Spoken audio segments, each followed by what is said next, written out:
Preden pričnemo, brat Ivan, bi prosim molil in potem lahko nadaljuješ tvojo prezentacijo. Molimo, nebeški Oče, zahvaljujemo se ti za to priložnost, da lahko skupaj sodelujemo enih misli, kar je bilo in tudi je tvoje popolno želja. Da bi bili eno. Da bi bili eno s tabo in s tvojim očetom. Oče, sedaj, ko si bomo pogledali to tematiko o jogi, prosimo za tvojega svetega duha, naj vstopi v naša srca, da bi lahko razločili med dobrim in zlom, med prevaro in zmoto, in da bi lahko bili premagovalci in da ne bi padli v pasti sovražnika, da bi bili ojačeni z modrostjo, ki nam jo daješ, in da bi nam ti pomagal, in da koli ne bi padli v past. In tudi, če je kdo pade v past, Gospod, da si ti na voljo, da bi nas dvignil iz pasti in nam tako daš obnovljeno življenje. Molimo tudi, da blagosloviš skupino Med Missionary, vodstvo, in blagoslovi tudi gospo Veli in molimo, da bi ti, Oče, vodil ta pogovor. V Jezusovem imenu te prosimo. Amen. Hvala, ker ste me povabili, da lahko predstavim to tematiko. Joga in stvarjenje. Prva Mojzesova 3, 1-7. In čaščenje sonca. Pogledali si bomo to v dveh delih. Prvo si poglejmo biblični pogled oziroma biblični zapis o padcu človeka. V tem delu si bomo pogledali Sveto pismo in potem si bomo pogledali o nastanku joge glede na hindujske zapise in potem še arheološke dokaze o jogi. Torej vse skupaj bo v 3 segmentih. Odprimo torej prvi segment. Prva Mojzesova 2. poglavje, 16. in 17. vrstica. Biblija govori, da je Gospod, Bog, zapovedal človeku. Bog, Gospod, je zapovedal človeku. Rekoč, od vsega drevja z tega vrta prosto jej. A od drevesa spoznanja dobrega in hudega, od tega ne jej.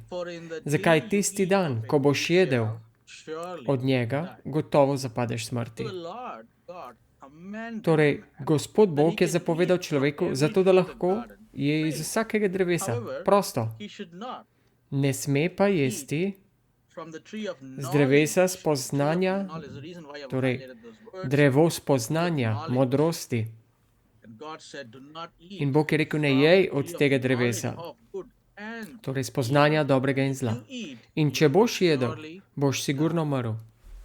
Kakorkoli že, ko se premaknemo v 3. poglavje, prva vrstica, beremo, kača pa je bila bolj prekanjena. In to sem poudaril, da je bila prekanjena kača. Kača pa je bila bolj prekanjena, kakor vse živali na polju, ki jih je naredil Gospod Bog. Rekla je ženi. Torej, kača je vprašala žensko. Vprašanje. Ali je Bog res rekel, da ne smeta jesti z nobenega drevesa v vrtu?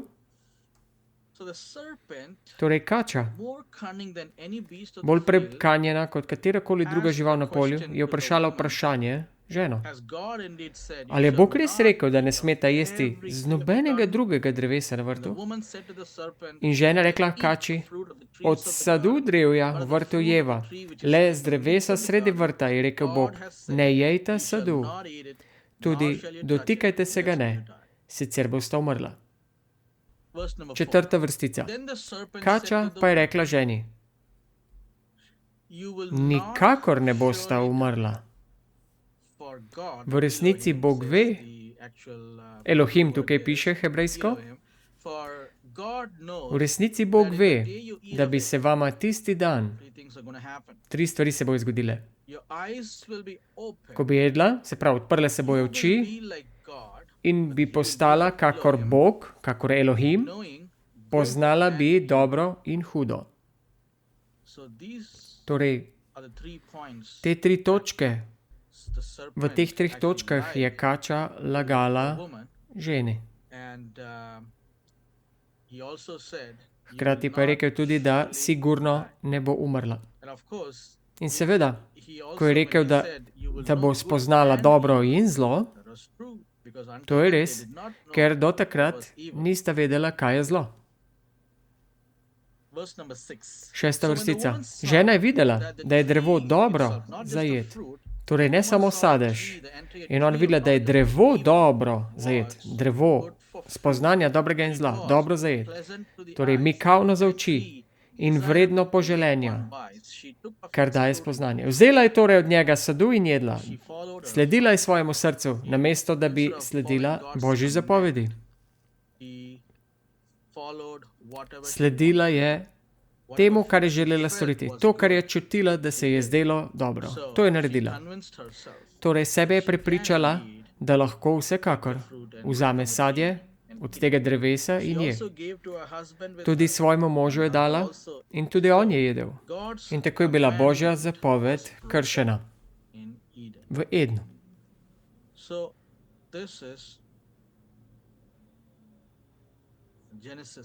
To je torej poročilo iz Svetega pisma. In potem, kaj se je zgodilo? V 3. poglavju, 7. vrstici. Torej, potem, ko je še Adam jedel, potem so se odprle oči obeh in spoznala sta, da sta naga.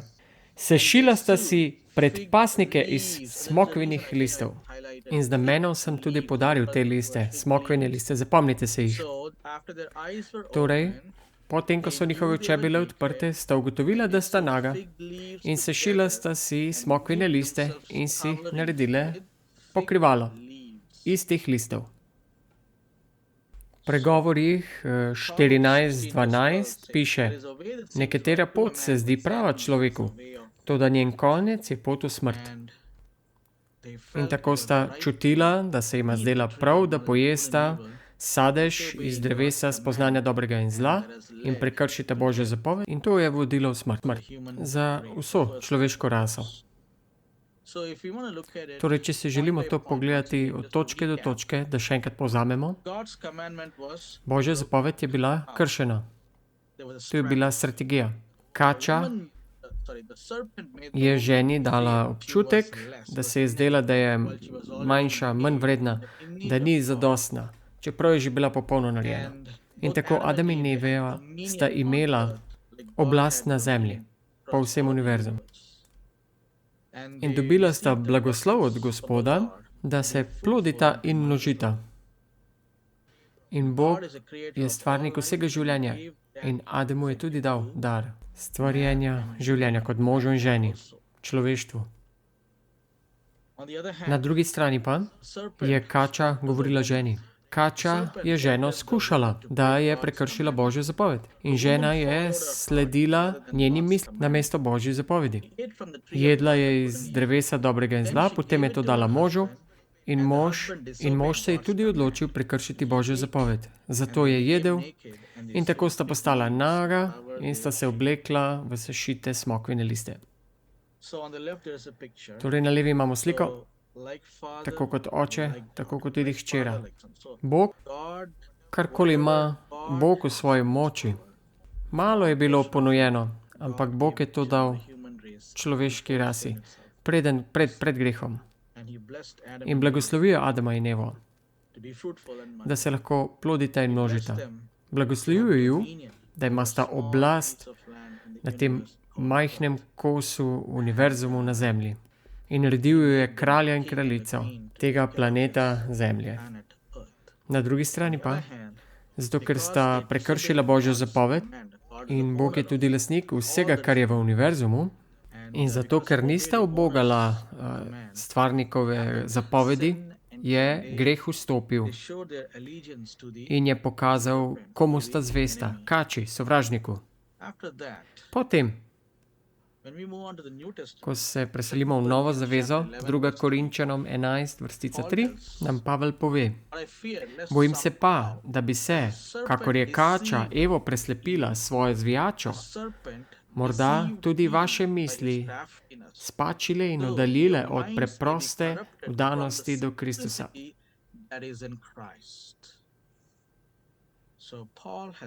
Torej, Pavel nas je opozoril pred 2000 leti, da se boji, da nekako, tako kakor je kača zapeljala ženo s svojo spretnostjo, da bo tudi tako naš bil pokvarjen od preprostosti, ki je v Kristusu. Razodetje 12.9. In vržen je bil zmaj veliki, kača stara, ki se imenuje Hudič in Satan, ki je zapeljeval vesoljni svet, vržen je bil na zemljo in angeli njegovi so bili vrženi z njim. Torej, če oseba želi biti v večini, potem, da je na široki poti, torej v zavedeni skupini, ker Biblija pravi, da hudič Satan zapeljuje celoten svet. In vržen je bil na zemljo. Ni prišel na zemljo sam, ampak prišel je s svojimi angeli in njegovi angeli so hkrati bili z njim vrženi. Ko smo že to povedali, sedaj si lahko pogledamo hindujski pogled izvora joge. In sedaj se bomo zelo počasnili, zato ker mnogo izmed vas so morda neke reči nove, tako da se bomo zelo počasnili.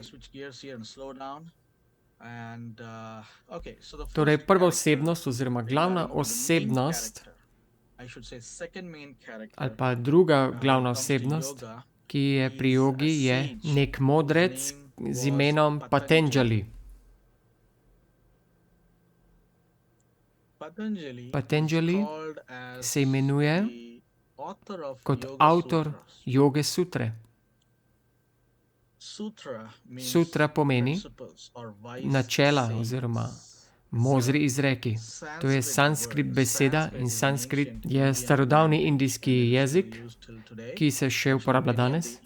Mnogo izmed indijskih jezikov izhajajo iz te starodavnega jezika, iz sanskrita. Vse hindujsko mantranje, petje, monotono, skandiranje v sanskritu je v tem jeziku. Torej, če ste kdaj bili na jogi in če poznate koga ali prakticira jogo, potem bo to petje, mantranje iz sanskrita, iz tega jezika. Torej, Patanjali je napisal modrostne besede o jogi v tem jeziku, sanskritu.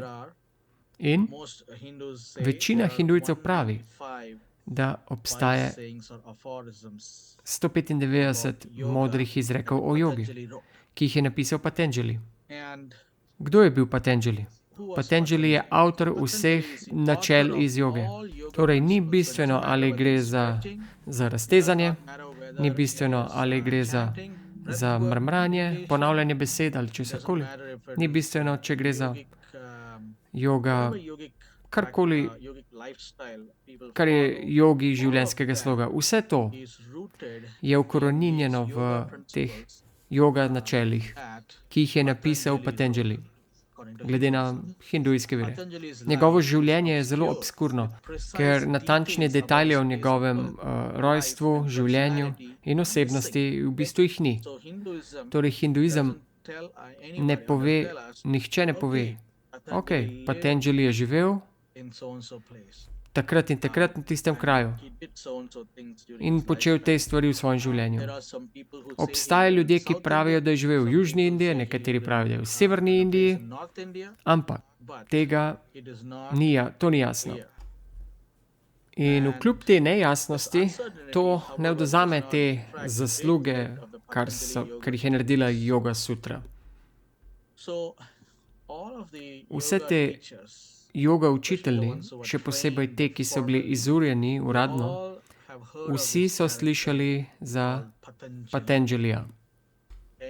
In nekateri ljudje se celo preklanjajo pred Patanjalijem, idolom, in ga častijo, preden začnejo svojo joga prakso. Kdo sploh je bil Patanjali? Poglejmo si. Adisesha se je rodil kot človeško bitjo kot Patanjali. Je odšel v gost z imenom Tilai Chidambaram v mestu oziroma v provinciji State of Tamil Nadu. In Adisesha je izvajal pokorščino in molil k Šivi, se pravi hindujskemu bogu, da bi lahko videl ples. Torej Adisesha je nase vzel obliko človeškega bitja in imenoval se je na to Patanjali. Patanjali pa je napisal vse te joga načela, principe, ki jih ljudje danes uporabljajo, da pišejo svoje joga stile. Vse kaže, oziroma vse izvira iz pisov Patanjalija o jogi. In Patanjali, preden se je rodil kot človeško bitje v človeku, se je imenoval kot Adisesha. Kaj v bistvu pomeni beseda Adisesha? Adi pomeni starodaven. Sesha pa pomeni kača, glede na hinduvebsite.com. Z drugimi besedami, starodavna kača je prevzela obliko človeka, ki se je imenovala Patanjali, in on je napisal načela joge. In tudi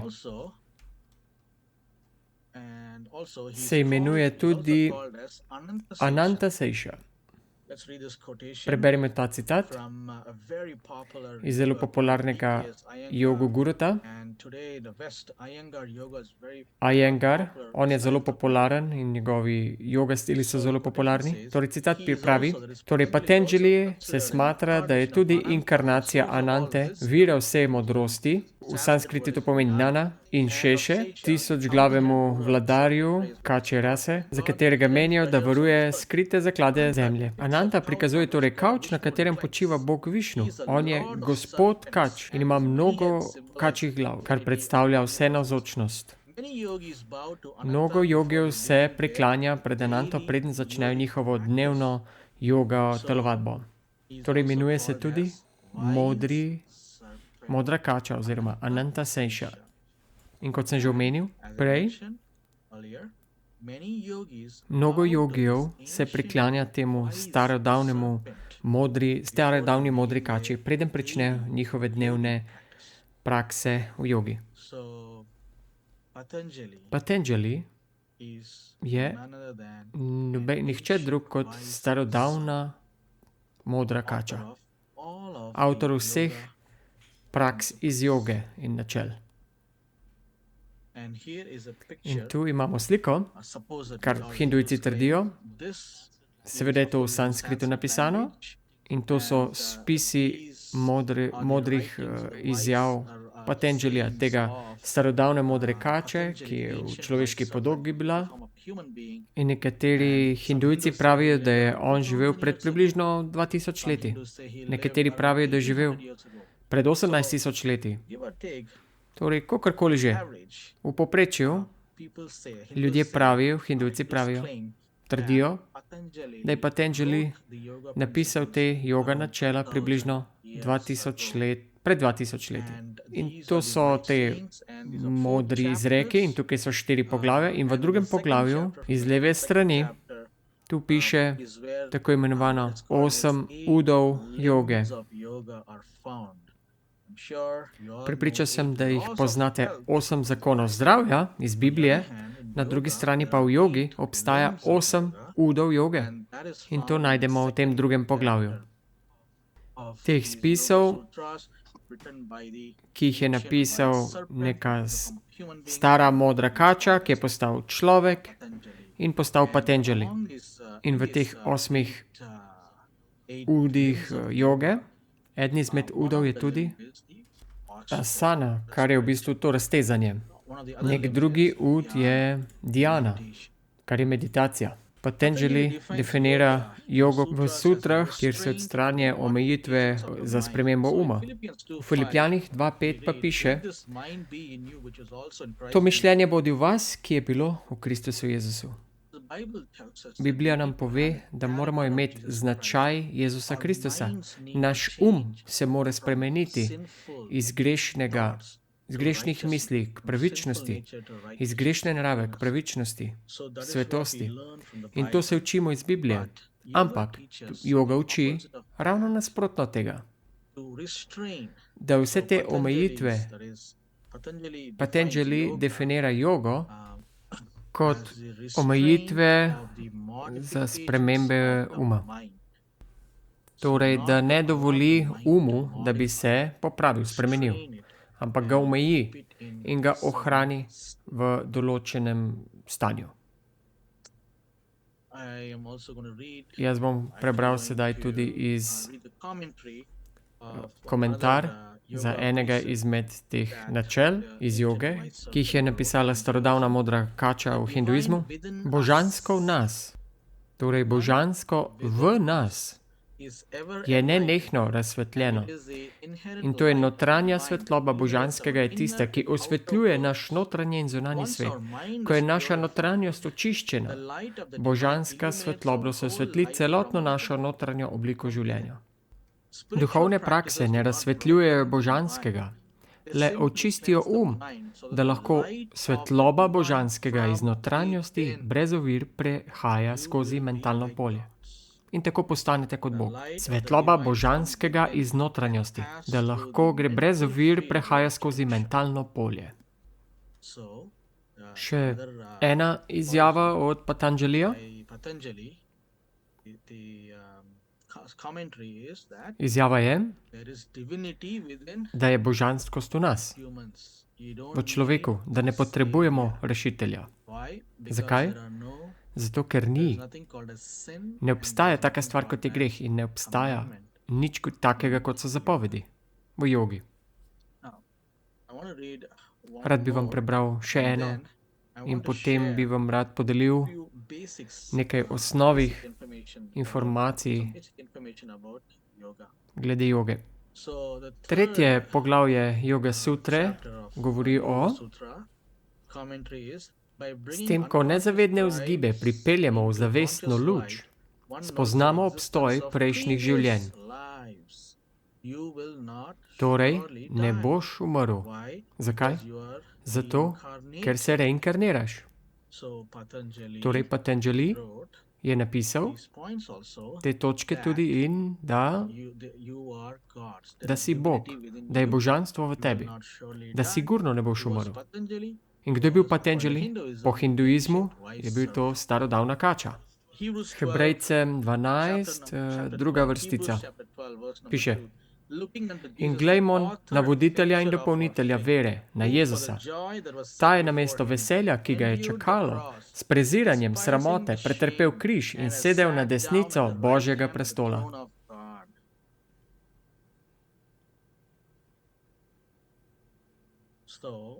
Torej, Hebrejci nam povedo, da je Jezus avtor in dovršitelj, dopolnitelj naše vere.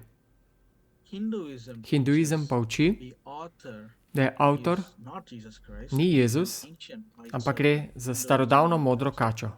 Jogični hinduizem. Mimogrede, beseda joga pomeni sledeče. Beseda joga pomeni,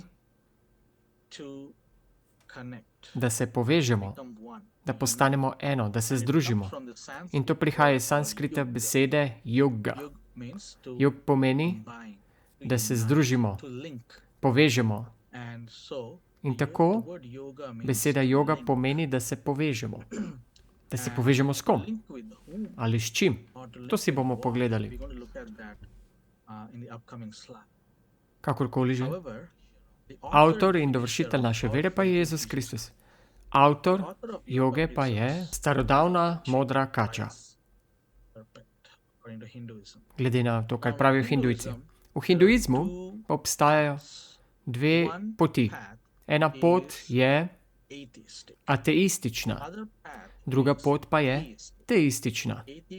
Ateizem in teizem. Obe najdemo v hinduizmu. V ateistični poti hinduizma je to večinoma čaščenje narave. Tudi jaz sem začel v hindujski šoli v Indiji, kjer se nismo priklanjali pred maliki, zato ker je mlekovanje prepovedano v tej obliki hinduizma, ampak smo pa mantrali oziroma čentali, ker smo verovali, da je Bog v naravi, ker je Bog v vseh nas. In to je ateistični pogled hinduizma. Teistični pogled hinduizma seveda učijo o praksah, ki se tičejo poklanjanja pred maliki, kipi. In seveda sem spada tudi, da počnejo rituale pred temi maliki in boginjami. In vprašanje na to se pojavi, kam potem joga spada v te dve kategorije? Je torej teistična ali ateistična? In odgovor je, joga je čisto ateistična. Zakaj? Zato, ker joga uči, da je človek v bistvu božanstvo. Da je božanstvo v človeku. In da bi to izločili iz človeka, kar je znotraj v človeku, je joga pač pot. Torej to je v bistvu joga. Joga je ateistična sama po sebi in obstaja še ena šola. V hinduizmu sicer je 6 šol, 6 verzij filozofij v hinduizmu. In ena filozofija, ki se imenuje Sankhya, kar pomeni številke, kar je teoretični del ateističnega dela ateizma. In joga je praktični del roka Samkhya filozofa. Torej joga je ateistična sama po sebi po naravi. In preberimo, kaj je končni namen joge. Gre tu samo za raztezanje. Ugotovimo, ajde. Kot najbolj razvita bitja na Zemlji smo ljudje sposobni se zavedati svoje prave narave znotraj sebe, Boga.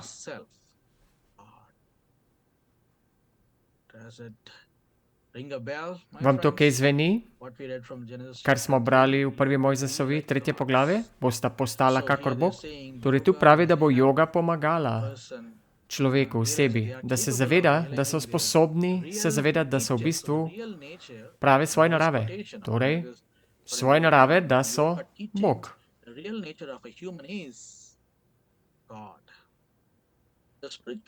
Duhovni cilj joge je, da se zavedamo Boga. Združitev svoje individualne duše z Bogom. Torej, ko pridete do besede v New Age krogih ali jogičnih ali hinduičnih konceptih, ko pride do besede samorealizacija, aktualizacija s tem mislijo, da si Bog in da tega se boš zavedal, da si Bog. Imel boš samo zavedanje, da si Bog, boginja.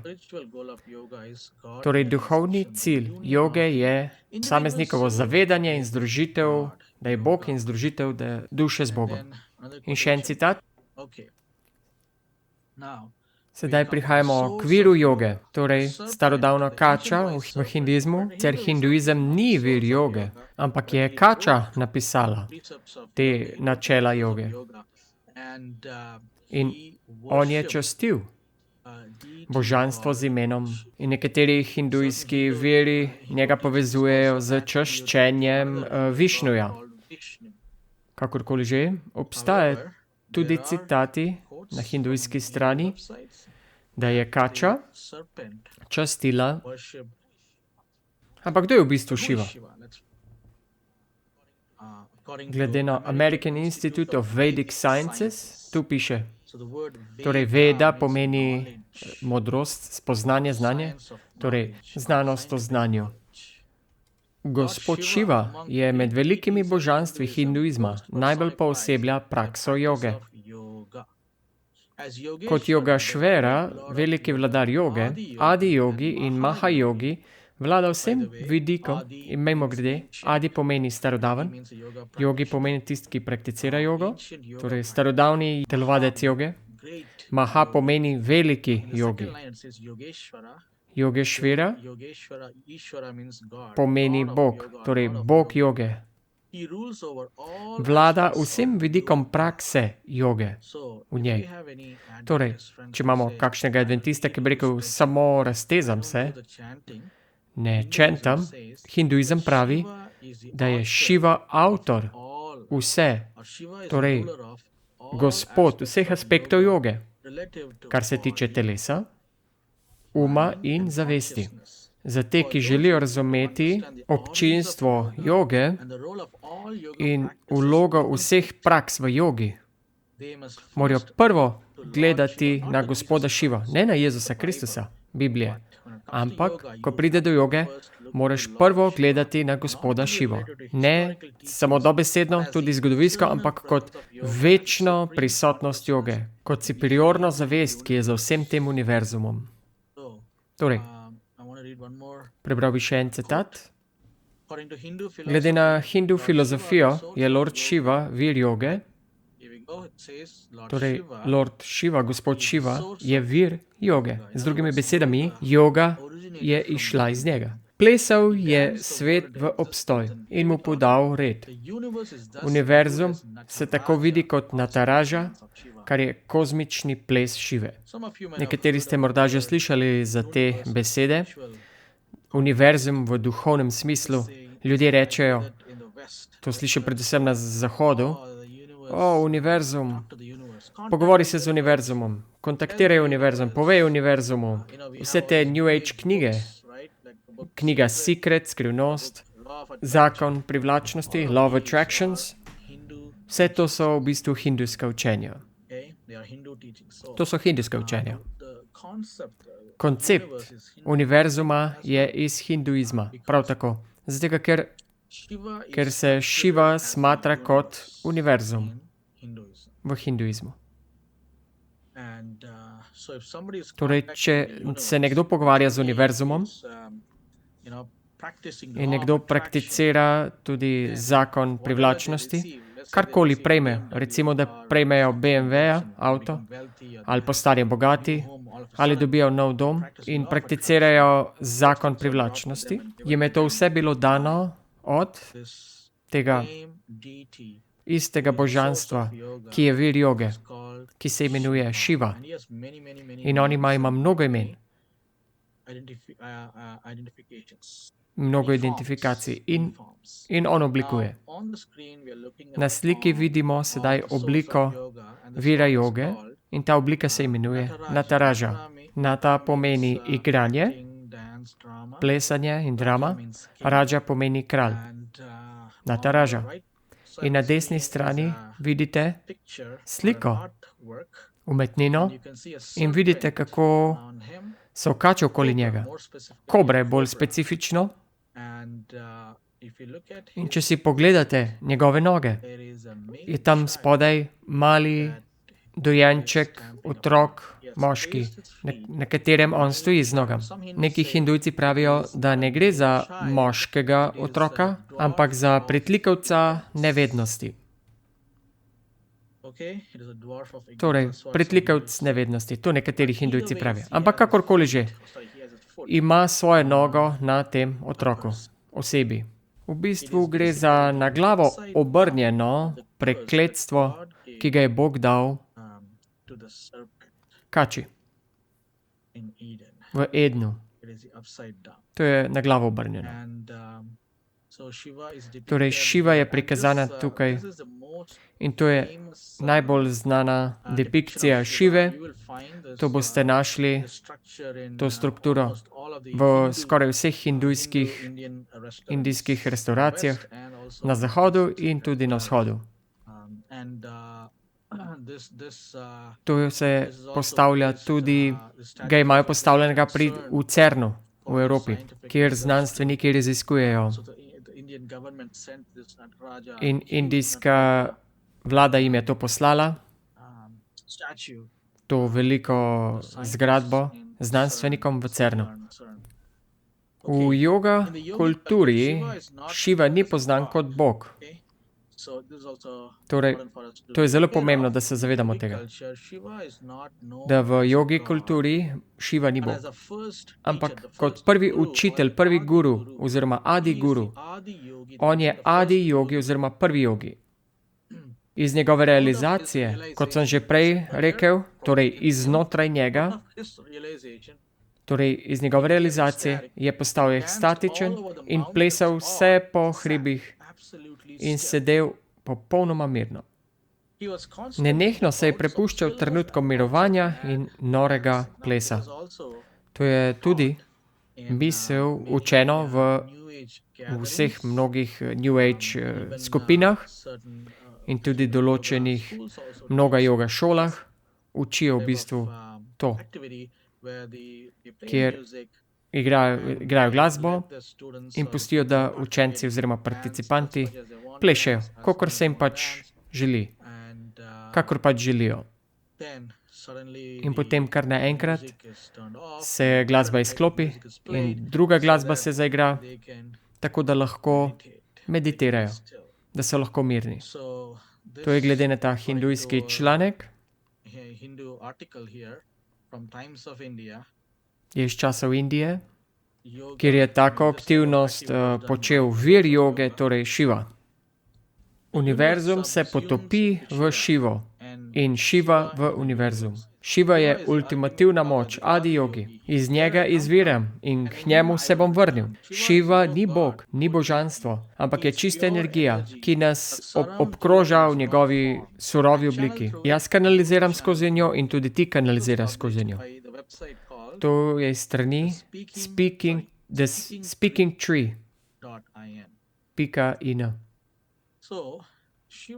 Torej, Šiva najdemo v jogi, oziroma Šiva se predstavlja kot guru, učitelj, gospod, prvi učitelj joge je bil Šiva. Ne gre za Boga v jogičnih spisih, ampak ta ista Šiva v teističnem delu hinduizma je eden izmed bogov in on je najbolj kompleksen izmed vseh hindujskih bogov. Pa naj gre za teizem v hinduizmu ali ateizem v hinduizmu. Šiva je prisoten kot bog ali pa kot učitelj. Ima veliko oblik, nekaj njegovih oblik si bomo sedaj pogledali. On je prikazan vedno s kačami, s kobrami okoli njega. Kličejo ga tudi gospod plesa, torej ima svoje bobnice in ta bobnica se imenuje tabret oziroma tamburica. Poznate bitje, ki ga Bog omenjal v Ezekieljevi knjigi? Na dan, ko si bil ustvarjen, sta bila piščal in bobnice pripravljene zate. Sem prepričan, da vsi vemo, kdo je to bitje. V hinduizmu ima Šiva bobnice in rotilci kač uporabljajo piščal, da bi očarali kače, ki so okoli njih, torej kobre. Imenuje se tudi mohaka, če prepoznate simbol Om. Kaj ta simbol predstavlja? Ta Om.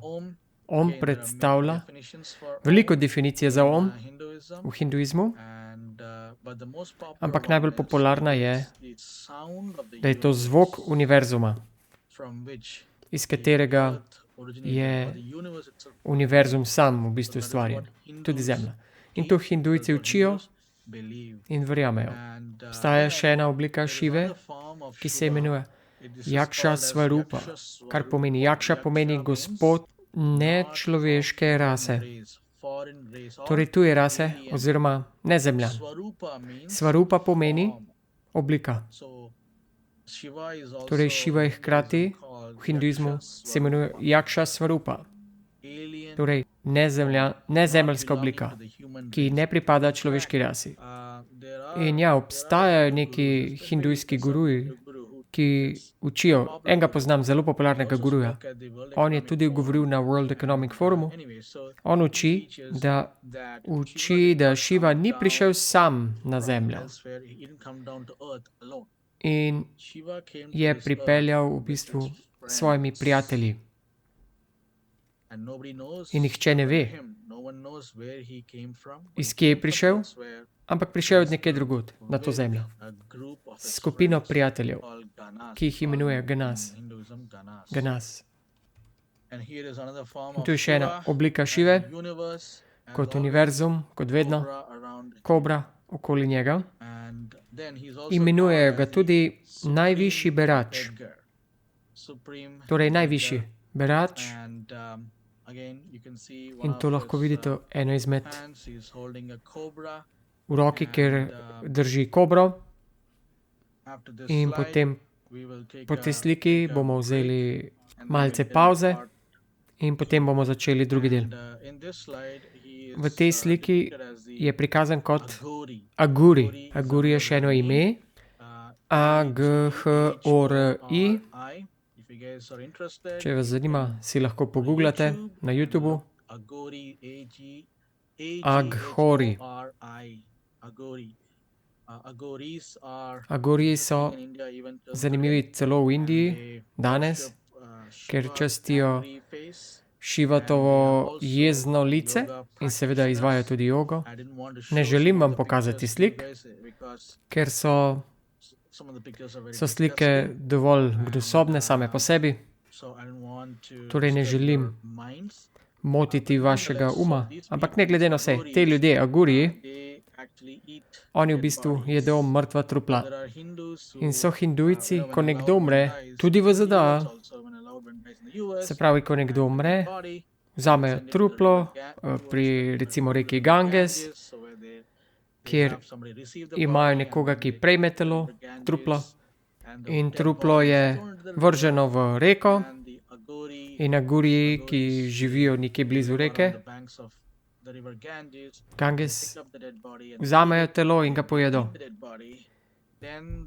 In ko pojedo telo, potem njihova duša gre v nebesa, paradiz. To, kar oni verujejo v hinduizmu. Ne glede na vse, kakšno obliko hinduizma se izvaja, vse nazaj vodi k Šivi. In s tem sem tudi zaključil prvi del in potem bomo šli na drugi del, kjer bomo šli v več detajlov in pogledali si bomo tudi bika, ki je povezan s tem Bogom. Hvala, hvala. Morda nam lahko podeliš in če te nekaj vprašamo, nekaj vprašanj. Torej, vse to je originalno iz Indije, kaj ne? Ja, tako je. Yoga izhaja iz Indije, tako je. Torej gre za organizirano religijo. Ja, hinduizem je v bistvu popolnoma ni tako kot kompleksno je, ampak gre za več filozofij v hinduizmu. V krščanstvu je ena knjiga, Biblija, ne? In iz te ene knjige izhaja več denominacij, kristjanov. Različne teologije, ki jih imajo ljudje. V hinduizmu pa je mnogo gurujev, učiteljev. Imajo sveto knjigo, ki se imenuje. Ena izmed knjig je Bhagavad Gita, kar pomeni pesem Gospoda, Gospodova pesem. In imajo tudi druge spise, ki so Vede in podobno. Da odgovorim na vaše vprašanje. Veliko oblik hinduizma je, neko 300 milijonov bogov je v hinduizmu in eden izmed 300 milijonov bog je tudi Jezus Kristus, ampak hindujci tudi njega častijo.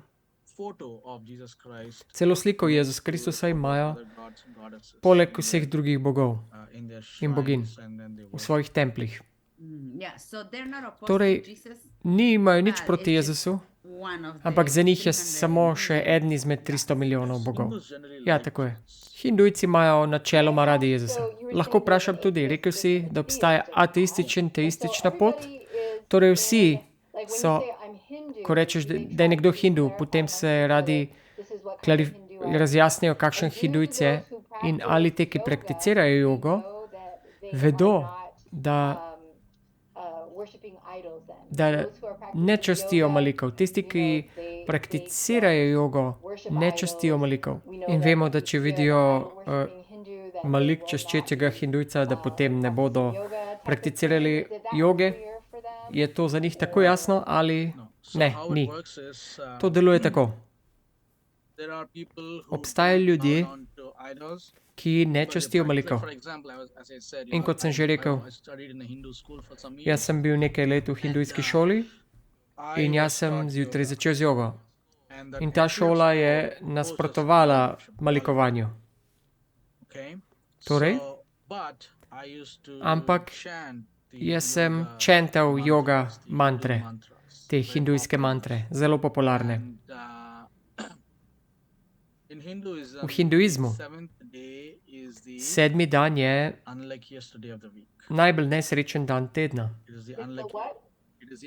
7. dan je najbolj nesrečen dan tedna. Tako je, najbolj nesrečen. 7. dan. Torej, v šoli smo šli spredaj in smo potem mantrali in te rituale z ognjem. Težko jih je razložiti, ampak v bistvu gre za mantre, ki se pač izvajajo na 7. dan, zjutraj, zgodaj zjutraj, da bi nasprotovali slabi sreči 7. dne. In vi ste bili vzgojeni kot adventist? Ne. Jaz sem bil vzgojen v krščanskem domu, ampak mi smo bili nominalni kristjani. Saj jaz nisem bil predan kristjan. Iskal sem pa resnico. Torej, ko si ti šel v šolo in se učil vse te mantre in vse te reči, je bilo to zate pač del tvoje kulture. Nekaj normalnega, da si bil pač Indic in da si šel v šolo, da ti ni bilo mogoče reči, ok, sem kristjan in te mantre, to pač jaz počnem kulturno kot Indic, ali kako si ti v tem mislil? V moji glavi in tudi v glavi mame, ja, mi nismo poznali Biblije, a ne? Smo si mislili pač, ok, nisi ti treba poklanjati malikom, samo mantra bo, to je vse v redu. Aha, razumem. In tako, sedaj pa, ali so Hindujci precej nezamrljivi drug do druga? Če želiš biti teističen Hindujc ali pa ateističen Hindujc, vse je možno, kaj ne? Ja, tako. Danes je postala tako, zato ker joga v bistvu združuje ljudi iz vseh vidikov hinduizma. V preteklosti pa so bile celo vojne. Pred 100 leti vojna med predanci Šivi in Višnju. In oni so rekli, moj bog je večji in drugi obratno in tako so se bojevali. In veliko krvi je bilo prelite. To je bilo v preteklosti. Danes pa verjamem, da je joga pripelje ljudi skupaj. Pa naj gre za kristjane, ki izvajajo krščansko jogo, ali katolike, ni bistveno. Ko pride do joge, joga je za vse, torej pridruži se. Ja, zato ker mi vidimo veliko dobrih kristjanov, zvestih kristjanov, ki počnejo jogo, od tega, ker niso bili izobraženi, sploh od te zgodovine joge, zato ker je to zelo pogansko, kaj ne, te prakse. Nekoč sem imela nekaj ljudi, ki so prišli v naš življenjski lifestyle center in so prakticirali jogo, ampak bili so dobri kristjani. In niso vedeli za te reči. Torej, ko so začeli z jogo, ne govorijo o teh rečeh. Ja, v bistvu na začetku, ko oseba prične z jogo, recimo obstaja univerza v Kaliforniji, ki je zasnovana tako, da zahodnjake izobražuje z joga praksami. Torej, krščanski študent, ki pride v tako šolo, misli, da bom tukaj diplomiral tudi kot joga učitelj, ampak po 3 letih v bistvu diplomirajo kot hindujci in postanejo hindujci. Oni postanejo hindujci ali se sploh niti ne zavedajo, da so zdaj postali hindujci. Ali pač zdaj pravijo, jaz sem pa hindujc. Zavestno zanikajo Kristusa. Torej, učitelji vedo zelo dobro, kaj počnejo, zato tega, ker so 3 leta to učili. Ampak ljudje, ki počnejo jogo, nimajo pojma, kaj ne? Tako je, ja. To je problem. V večini primerov je tako. Lahko vam dam primer. Predstavili so mi mladi punci, ki je prav vnukinja nekega zelo popularnega adventističnega pastorja, gospoda. In ona se je pridružila tej joga šoli v Kaliforniji, torej neki univerzi, joga univerzi. In ko je diplomirala, so vse njene prijateljice postale hindujke. Vse so zanikale krščanstvo in so šle daleč stran od krščanstva. Kakorkoli že, nekdo mi je predstavil to punco, da bi se z njo pogovoril, ker je imela nekaj vprašanj, zaradi tega, zakaj ne bi smela izvajati joge. Torej, pogovarjala sva se po e-mailu in imela je dobra vprašanja. In na koncu so se odprla njena oči, ko sem ji pokazal stvari iz spletne strani njene šole. In odprto so v bistvu promovirale hinduizem. In ona ni vedela, da njen college to počne. Ni mislila, da je hindujec, da kao ljubi Jezusa in da pač izvaja meditacijo in jogo. In kundalini jogo, in marihuano, in vse te reči. To vse v enem paketu. Zdaj, ker marihuana je nekaj, kar je tudi pomembno v hinduizmu, zato ker je bog marihuane ista oseba, isti bog, Šiva. Zanimivo. Torej, ljudje, ki pričnejo z jogo, jim je to zelo privlačno, ker se raztezajo. Zaradi zdravja, ja.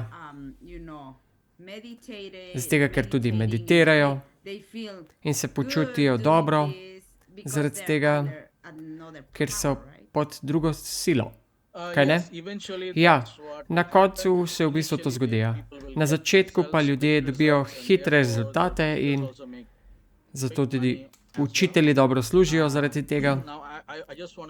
Rad bi se vrnil k prejšnji diskusiji, rad bi tisto dokončal, da ta hčera, ki je postala hindujka in prišla potem nazaj v krščanstvo, ko sva imela pogovor in se je odzvala na Božjo milost, hvala Bogu.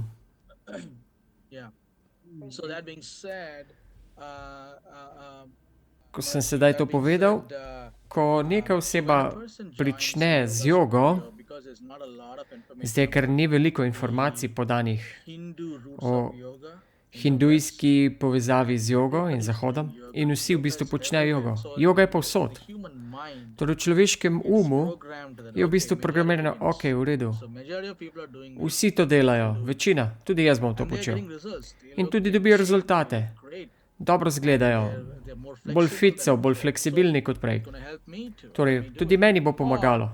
Ali pa, če imaš, na primer, probleme z glavo, z mislimi, potem je tudi čuječnost predstavljena. In vzhodnjaška meditacija, da bi jim pomagala premagati njihove. Ampak na dolgi rok se v bistvu zgodi ravno nasprotno. Slabše stvari se negativno na dolgi rok dogodijo. Zelo cenim vse to. Vem, da moramo končati in bomo imeli še drugi del, ampak zelo zanimivo se mi je zdelo, ker se veliko konceptov predstavil, ki so zelo popularni, ne samo v jogi, ampak celotna ta miselnost, torej ta čuječnost, mantre in se uskladiti in tako naprej. Imate kakšne programe na vaši spletni strani, kjer govorite o, kako so te reči v bistvu ponaredki za krščanstvo, recimo meditacije, mantra, kako se manifestirajo.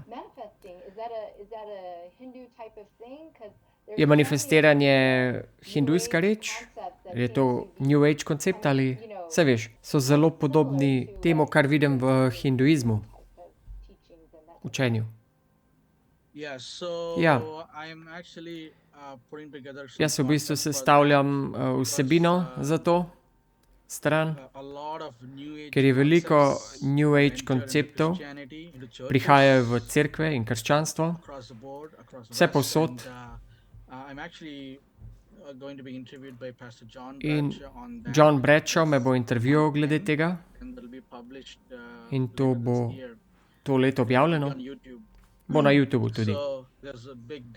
Obstaja velika razlika med vzhodnjaško meditacijo in biblično meditacijo in rezultati so tudi drugačni, tudi glede zdravja med obema. Ni veliko pozitivnih lastnosti pri vzhodnjaški meditaciji, na začetku morda deluje in na začetku izgleda, kot da deluje, ampak na koncu pa ima hude stranske učinke. In težko se ljudje potem vrnejo iz tega ven. Veselimo se tega intervjuja. Zakaj ne bi potem zaključimo z molitvijo in bi se vam rada sedaj zahvalila za to, kar ste podelili z nami, ker je to zelo vzgojno. Ja, pomembno je, zato ker celo kristjani to počnejo, torej morajo se zavedati, kaj je v bistvu za tem. Torej to zelo cenimo. Ivan, bi prosim molil za nas. Oče nebeški, hvala ti za to priložnost, da lahko delimo te sličnosti med tvojim delom in hindujskimi spisi. A vseeno vidimo, da v tvoji besedi, da je sovražnik, piše točno, kdo je sovražnik. V drugih spisih pa vidimo, da je sovražnik kot dobra oseba, kot dobra plat. Oče, ko si sedaj bil prisoten poslušalcu, te prosimo, da bi vsi poslušalci bi izbrali tebe, pravega začetnika in dokončevalca vere, ker na koncu smo samo po tvojem trpljenju, smo vsi vzdravljeni. Da bi se držali tebe za naše zdravje, za naše ozdravljenje, pa naj bo zato mentalno, duhovno ali telesno zdravje. Molimo v Jezusovem imenu. Amen. Hvala. Naj te Bog blagoslovi in veselimo se še naprej programa.